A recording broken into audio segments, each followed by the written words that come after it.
มาครับวันนี้เซลแบงค์มีรถเก๋งสวยๆมาแนะนำ1 คันครับ Mazda 2ครับเครื่องยนต์1.3ปี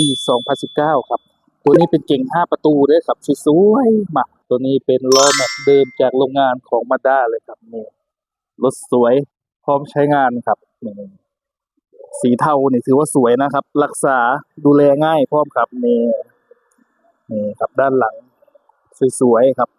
รถพร้อมใช้งานเลยครับ ลูกค้าท่านใดที่หารถเก๋งใช้งานที่บ่อยากได้งวดแพงมาดูเอาคันนี้เลยเด้อครับนี่ส่งงวดบ่แพงครับมาเดี๋ยวเซเว่นพามาชมภายในกันครับนี่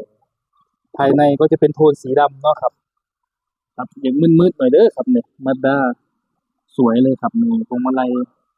ตัวนี้เป็นกุญแจรีโมทพร้อมครับนี่เป็นตัวคู่สตาร์ทครับนี่มาด้านี่ให้ออปชั่นมาเต็มเลยเด้อครับคือแบงบอกได้เลยเอาท่านใดที่สนใจกระโทร0981973957ครับเบอร์นี้แอดไลน์มาได้ครับสอบถามเซลล์แบงก์ก่อนก็ได้เนาะหรือจะเข้ามาดูรถตัวจริงได้ครับที่เต็นท์รถประเสริฐผลสาขา99ครับผมมาซื้อสดหรือจัดไฟแนนซ์ก็ได้ครับแถมฟรีค่าโอนค่าจัดภาษีพรบเอามีรับประกันหลังการขายวันนี้เซลล์แบงก์ขอตัวลาไปก่อนเนาะครับสวัสดีครับ